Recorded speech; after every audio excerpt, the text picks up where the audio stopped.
누군가를 사랑할 때 되면 참 기분이 좋은 것 같습니다.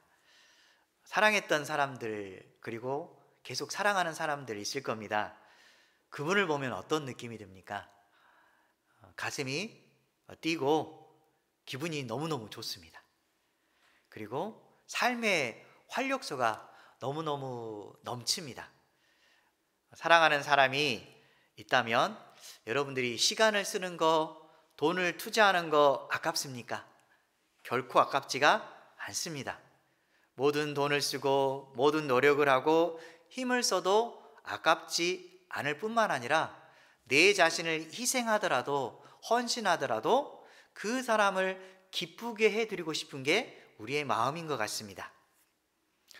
마리아가 오늘 말씀에 나오는데 마찬가지로 그녀가 사랑했던, 진심으로 헌신하고 싶은 분이 계셨습니다. 그분이 바로 예수님입니다. 마리아가 헌신하는 모습을 통해서 우리가 어떠한 삶을 살아야 될지 한번 말씀을 통해 나눠보도록 하겠습니다. 예수님이 6월절 엿새 전에 베다니에 방문합니다. 이곳은 나사로와 그의 가족들이 사는 곳입니다. 우리가 특별히 주목해야 될 부분이 있는데 그게 뭐냐면 나사로가 죽음에서 살아난 곳이 바로 베다니입니다. 예수님이 어떤 분이신가 확실하게 보여주었던 곳이 바로 이곳이었던 것입니다. 그래서 예수님을 위한 잔치를 지금 벌입니다.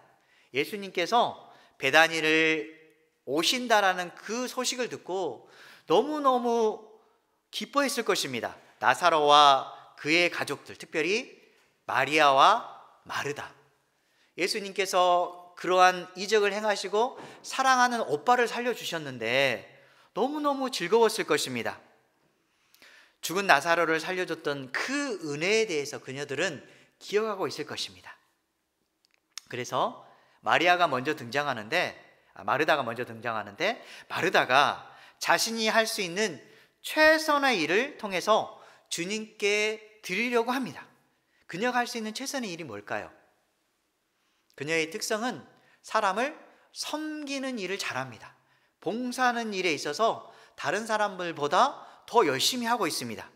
그래서 자신이 할 수 있는 일, 그 일을 하나님께 드리고 싶습니다. 이 예수님께 드리고 싶은 마음이 있었던 것입니다. 그래서 우리들도 마찬가지로 골로새서 3장 23절에 보면 어떤 마음으로 봉사하는 게 좋은지 잘 나와 있습니다. 함께 읽도록 하겠습니다. 무슨 일을 하든지 마음을 다하여 주께 하듯 하고 사람에게 하듯 하지 말라. 참 여기 말씀이 우리 마음속에 굉장히 중요한 역할을 할 것 같습니다. 우리 집에서 가정 일을 하면 행복하게 하십니까? 아니면 조금 불편하게 하고 계십니까? 자녀를 섬기는 일이나 그리고 가사 일을 하면서 마음에 기쁨이 듭니까? 아니면 무거운 짐으로 다가오고 있습니까? 사실상 어찌 보면 무거운 짐으로 생각할 수도 있습니다. 내가 해야 될 일에 대해서 기쁘게 생각해야 되는데 때로는 내가 이런 일까지 해야 되나라는 그런 마음이 들 때가 있습니다. 그때 이 말씀은 꼭 기억했으면 좋겠습니다. 무슨 일을 하든지 마음을 다하여서 주님께 하듯 하는 게 대단히 중요합니다.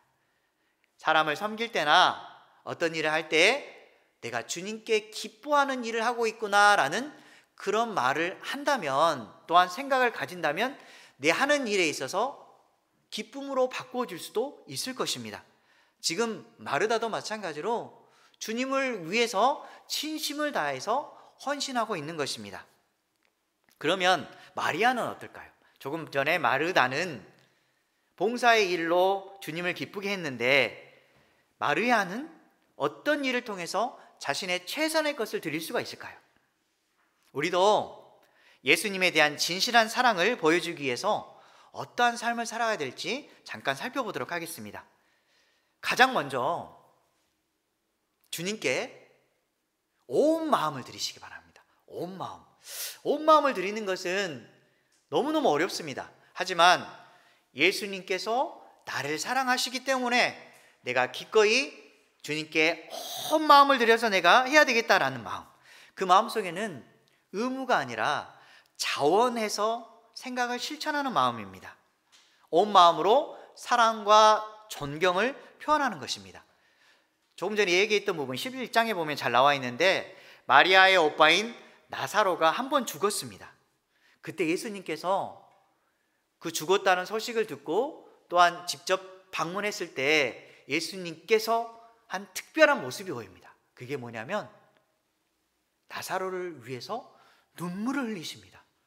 어떻게 하나님께서, 하나님의 아들이자 하나님이신 분이 눈물을 흘릴 수가 있을까라는 생각이 드는데, 그만큼 예수님은 사랑하는 사람들을 위해서 마음을 다하시고 계시고, 때로는 우리를 위해서 눈물을 흘리시기도 하시다는 것입니다. 혹시 여러분 중에 마음에 어려움이 있으시고 불편함이 있어서 마음속에 눈물이 나십니까? 괴롭습니까? 힘드십니까? 마찬가지로 주님도 나와 함께 눈물을 흘려주고 계시다는 것입니다. 그런 예수님께서 사랑하는 나사로를 살려주십니다. 우리 말씀해 보면 요한복음 11장 43절에서 44절 한번 같이 읽겠습니다. 이 말씀을 하시고 큰 소리로 나사로야 나오라 부르시니 죽은 자가 수족을 배로 동인 채로 나오는데 그 얼굴은 수건에 쌓였더라. 예수께서 이르시되 풀어 놓아 다니게 하라 하시니라. 지금 주변에 있는 사람들이 십체가 묻어 있는 곳으로 갔습니다. 그곳에서 예수님께서 뭐라고 하냐면 나사로야 나오라고 합니다. 지금 죽은 지 4일이나 됐습니다. 시체가 썩었을 것입니다. 그런데도 예수님께서는 죽은 자를 부르십니다. 그랬을 때 어떤 일이 벌어졌을까요? 나사로가 살아납니다. 와, 어떻게 이런 일이 가능할까요? 우리도 이런 일이 있었으면 좋겠다는 생각이 듭니다. 하다못해 죽은 자가 아니더라도 산 자 중에 암에 걸리신 분, 정말 치유할 수 없는 그런 질병에 있을 때 예수님께서 딱 한마디, 사랑하는 자야 네 병이 고쳐졌다, 이렇게 말씀하시면 얼마나 좋을까요? 우리가 어려움을 당할 때 사랑하는 사람이 큰 질병에 걸렸을 때 기도하는데 응답받지 않는 것 같고, 또한 세상 사람들이 말하는 그 수술을 통해서도 감당하지 못한 일이 생겼을 때 우리의 마음은 무너집니다. 사랑하는 사람이 얼른 치유받아서 같이 회복되어서 행복하게 잘 살면 좋겠는데, 그분의 아픔과 고통에 대해서 본인이 너무너무 아프고 어떻게 해줄 수 없다는 사실에 마음이 너무 괴로울 것입니다. 정말 제발 예수님, 우리의 기도를 응답해 주시면 좋겠습니다. 딱 한마디만 해주세요. 너의 병이 치유되었다라는 그 한마디 해주시면 우리 사랑하는 사람이 분명 치유될 텐데, 이런 마음을 가질 것입니다. 지금 이 가족들은 예수님이 하신 그 일에 대해서 너무너무 고마워하고 있습니다. 감사하고 있습니다. 그런데 우리는 어떤 모습을 가지고 있습니까? 작은 일에도 낭망하고 실망하는 그런 모습을 가지고 있는데, 다시 한번 살아온 인생을 돌아보면서 예수님께서 우리를 위해서 베풀어 주신 그 은혜를 한번 생각해 보시기 바랍니다. 하나씩 하나씩 세어보시기 바랍니다. 아, 주님이 나를 위해서 해주셨던 일, 맞아, 사랑하는 남편을 주었고, 그리고 사랑하는 자녀를 주었어. 그리고 내가 어려움 당하지 않도록 물질도 부어주셨어. 지금까지 건강함도 허락해 주셨어. 이 모든 하나하나가 하나님께서 베풀어 주신 은혜인데, 우리가 혹시 더 많은 것을 요구하고 있지 않는가 한번 생각해 보시기 바랍니다. 우리가 할 수 있는 것은 주님 감사합니다. 옆에 있는 사랑하는 아들을 주셔서 감사합니다. 그리고 사랑하는 모든 사람들을 지금까지 인도해 주셔서 너무너무 고맙습니다 라고 주님께 진심을 담아 표현하는 것, 이게 대단히 중요한 것입니다. 우리 찬양 중에 내게 있는 향유 옥합이라는 찬양이 있습니다. 가사를 잠깐 살펴보면 내게 있는 향유 옥합 주께 가져와 그 발 위에 입 맞추고 깨뜨립니다. 나를 위해 험한 산길 오르신 예수, 걸음마다 크신 사랑 새겨 놓았네. 나를 위해 십자가에 달리신 그 발, 흘린 피로 나의 죄를 대속하셨네. 우리가 예수님을 바라볼 때 어떻게 감히 주님 이렇게 사랑해 주셨는데 더 많은 것을 주세요라고 말할 수 있겠습니까? 하지만 그래도 주님은 우리에게 더 좋은 것을 주시기 위해서 기다리고 계십니다. 우리가 기도하면 우리의 기도에 응답해 주실 준비가 되어 주시고, 또한 주님 저의 인생의 주인이 되어 주시길 원합니다 라고 내 마음을 주님께 드리면 주님께서 찾아와 주셔서 내 인생을 이끌어 가실 것입니다. 내 모든 것을 주님께 고정시키시기 바랍니다. 우리 자신의 부족함과 죄를 발견할 때 오히려 은혜가 커진다는 사실을 기억하시기 바랍니다. 그때 우리 눈이 주님께 고정될 수밖에 없습니다. 우리의 죄는 많은데 나 같은 죄인 살리신 주님께 감사하면서 주님께 고정될 수밖에 없는 것입니다. 우리 마음을 주님께로 향할 때 주님은 우리에게 찾아와 주셔서 주님 뭐라 말씀하시냐면 너는 내 것이라, 너는 내 거야 라고 말씀하십니다. 이사야 43장 1절에 보면 나와 있습니다. 함께 읽도록 하겠습니다. 야곱아 너를 창조하신 여호와께서 지금 말씀하시느니라. 이스라엘아 너를 지으신 이가 말씀하시느니라. 너는 두려워하지 말라. 내가 너를 구속하였고 내가 너를 지명하여 불러나니 너는 내 것이라. 너는 내 것이라. 우리는 주님의 것입니다. 우리는 주님께 속한 사람이고, 그래서 우리는 주님의 부르심에 순종하는 인생을 살아야 됩니다. 혹시 우리 마음속에 닫혀진 마음이 있을 수도 있습니다. 주님께서 우리를 부르십니다. 사랑하는 딸아, 네 마음을 열렴. 그러면 우리는 주님, 제가 주님을 진심으로 만나기를 원합니다. 주님 저와 함께 해주시기 원합니다 라고 마음의 문을 열어보십시오. 그러면 주님께서 찾아와 주셔서 우리와 동행하는 인생을 살게 할 것입니다. 그리고 우리가 너무너무 감사한 것은 우리가 온 마음으로 주님께 드릴 때에 주님께서 우리가 어떠한 삶을 살아갈 것인가 지혜를 주신다는 사실입니다. 한번 주님께 한번 맡겨보십시오. 온 마음을 주님께 드려보십시오.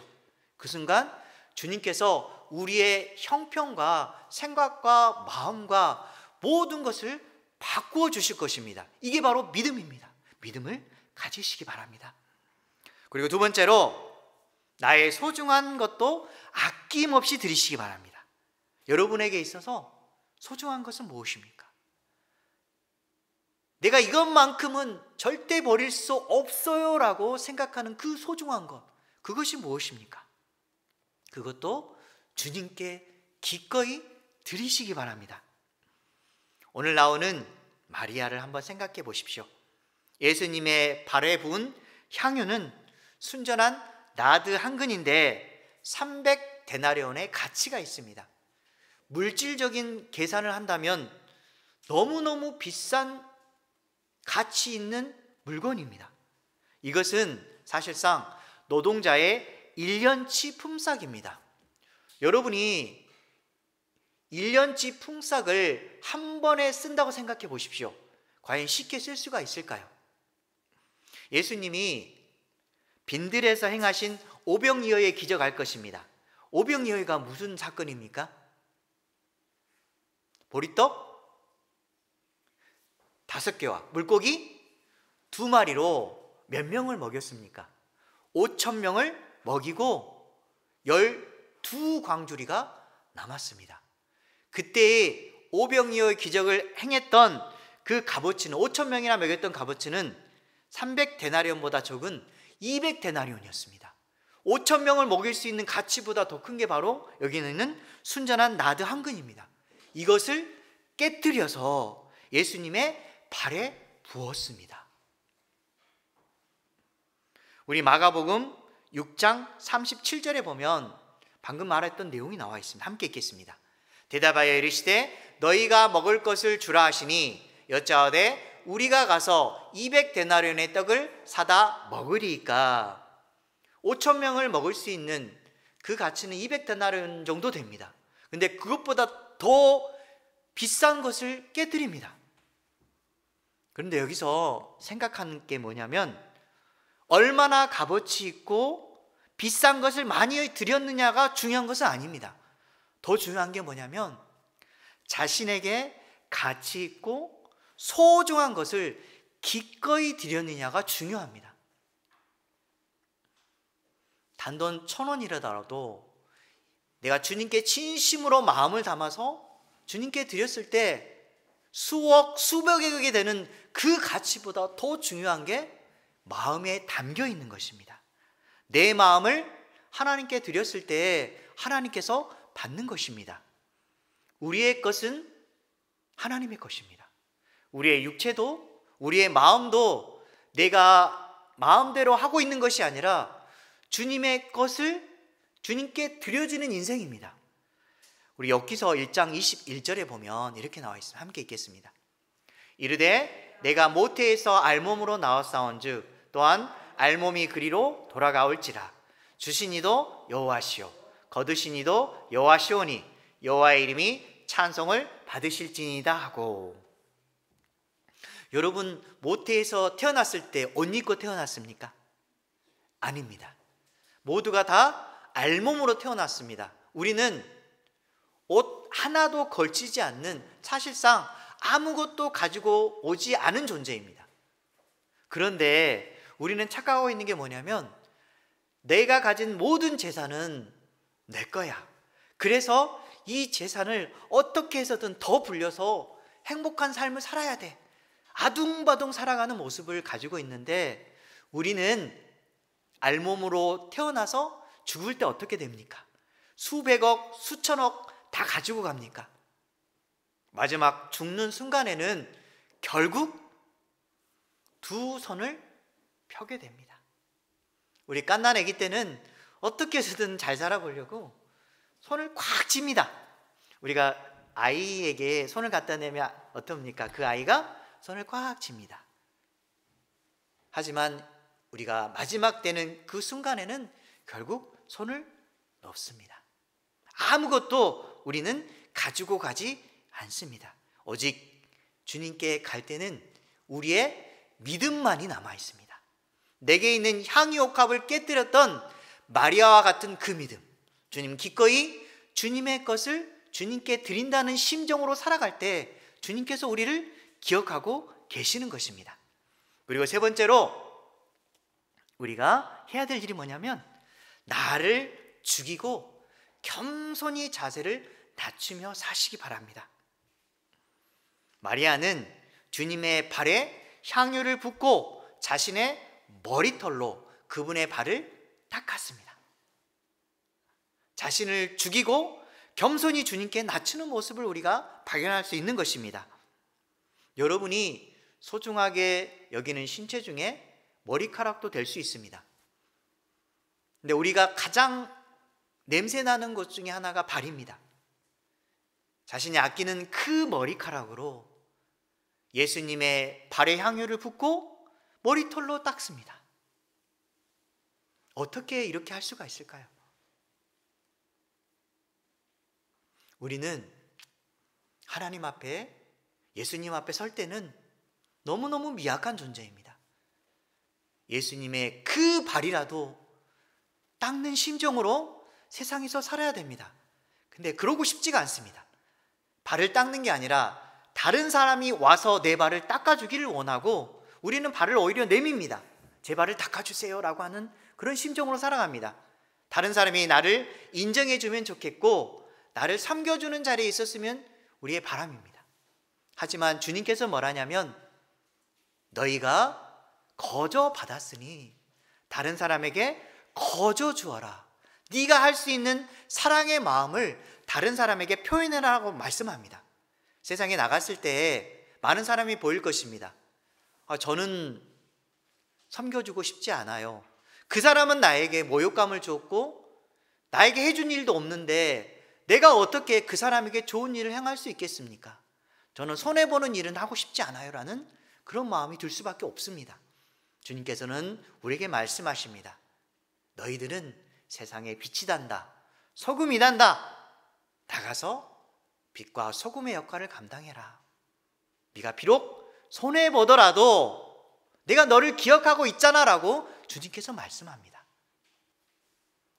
우리도 마리아처럼 예수님의 발을 닦아내는 인생이 너무너무 소중하다는 것을 기억하고 섬겨주는 사람, 사랑을 베푸는 사람, 그런 하나님의 사람이 되시기 바랍니다. 그러면 예수님의 마음과 자세는 어땠을까요? 예수님은 말로만 했을까요? 빌립보서 2장 5절에서 8절에 보면 예수님의 마음이 잘 담겨 있습니다. 함께 읽도록 하겠습니다. 너희 안에 이 마음을 품으라. 곧 그리스도 예수의 마음이니 그는 근본 하나님의 본체시나 하나님과 동등됨을 취할 것으로 여기지 아니하시고 오히려 자기를 비워 종의 형체를 가지사 사람들과 같이 되셨고 사람의 모양으로 나타나사 자기를 낮추시고 죽기까지 복종하셨으니 곧 십자가에 죽으심이라. 아멘. 예수님은 하나님이신데 자신을 낮추셨습니다. 그리고 우리를 높이십니다. 우리에게 낮아짐에 대한 그 교훈을 가르치고 계십니다. 여러분이 어떤 직장에 제일 높은 사람이라고 생각하십시오. 그러면 자신보다 훨씬 낮은 사람들에게 이런 마음을 베풀 수가 있겠습니까? 세상에서 갑질이라는 말을 들었을 것입니다.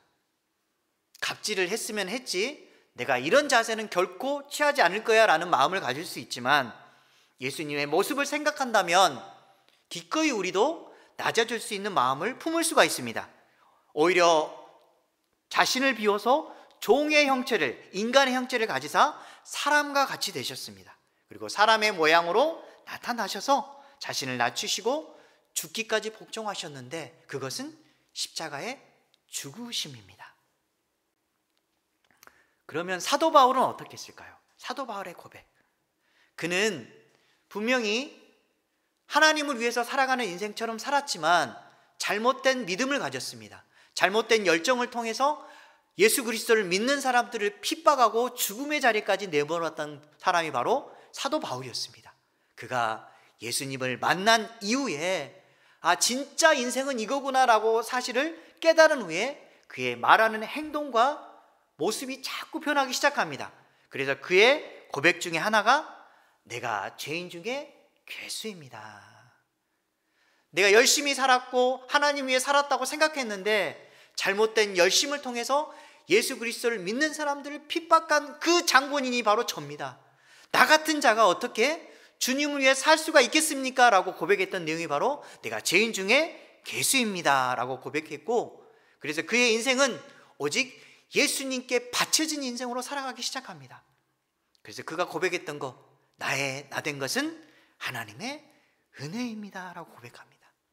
고린도전서 15장 10절 말씀 함께 읽도록 하겠습니다. 그러나 내가 나 된 것은 하나님의 은혜로 된 것이니 내게 주신 그의 은혜가 헛되지 아니하여 내가 모든 사도보다 더 많이 수고하였으나 내가 한 것이 아니오 오직 나와 함께 하신 하나님의 은혜로라.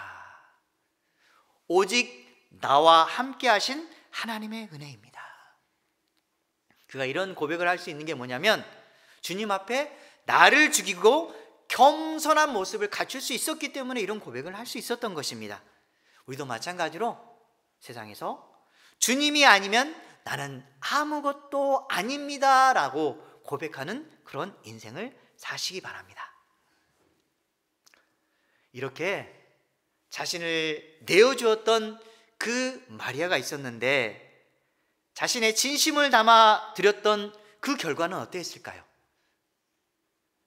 아까웠던 모든 것도 주님께 내어드렸을 때 다른 사람이 봤을 때 어떻게 했을까요? 가룟 유다가 이렇게 말합니다. 비난합니다. 이 향유를 어찌하여 300데나리온에 팔아서 가난한 자들에게 주지 아니하였느냐라고 마리아의 헌신을 오히려 비판합니다. 자신은 열심을 다해서 최선을 다해서 노력하고 예수님께 드렸는데 오히려 비난을 받게 됩니다. 여러분 어떻습니까? 교회에서 진심을 다해서 주님의 일을 해서 내 마음을 다해서 다른 사람 앞에 주님의 마음을 드렸는데 오히려 그 사람들이 너 다른 사람들에게 인정받기 위해서 하잖아, 너 무슨 꿍꿍이가 있잖아 라는 그런 마음을 가지고 있잖아 라고 들을 수가 있습니다. 이런 마음을 또는 이런 다른 사람의 그런 모습을 봤을 때 우리는 어떤가요? 나는 다시는 하고 싶지 않을 겁니다. 내가 다른 사람에게 선행을 베풀었고 진심을 다해서 했는데 그 사람이 뭐라 하냐면 너 이거 손해보기 싫어서 한 거잖아, 나중에 이득이 되니까 한 거잖아, 이런 마음을 들였을 때 여러분 어떻습니까? 주님의 일을 할 때 남들이 시기하기도 합니다. 조롱하는 말을 들을 수도 있습니다. 하지만 주님이 인정해 주실 때 그게 가장 최고의 보상입니다. 예수님께서 뭐냐면 그녀를 보호해 주십니다. 마리아의 행동이 주님의 나라를 위한 일이라고 하면서 주님께서 원하시는 일이라고 대변해 주고 있습니다. 여러분도 마찬가지로 주님께서 여러분의 하시는 일을 일일이 보고 계시고 기억해 주시고 인정해 주십니다. 그게 바로 최고의 보상입니다. 갈라디아서 6장 9절 말씀 함께 읽도록 하겠습니다. 우리가 선을 행하되 낙심하지 말지니 포기하지 아니하면 때가 이름에 거두리라. 여러분 하시는 일에 있어서 오해나 시기로 인해서 힘들더라도 중심을 보시는 주님이 우리를 인정하고 있다는 사실을 기억하시기 바랍니다. 자신이 맡은 일이 힘들더라도 도중에 그만두지 마시고 끝까지 하시기 바랍니다. 주님께서 여러분을 기억하고 계십니다. 말씀을 정리하도록 하겠습니다. 우리 말씀 중에 내게 주신 모든 은혜를 내가 여호와께 무엇으로 보답할 수 있을까? 내게 주신 그 은혜를 어떻게 하면 보답할 수 있을까라고 고백했던 다윗처럼 하나님께서 우리에게 베풀어 주신 귀한 은혜들을 한번 세워보시기 바랍니다. 한 가지씩 기억하면서 맞아, 주님께서 내게 행했던 모든 일들 주님 너무너무 감사합니다. 우리가 무엇으로 그분의 사랑을 완전히 갚을 수 있겠습니까? 우리가 주님을 위해서 일할 때 그 마음을 주님께서 알아주십니다. 남들이 조롱하더라도 하나님께서 인정하실 때 우리는 주님의 귀한 그릇이 됩니다.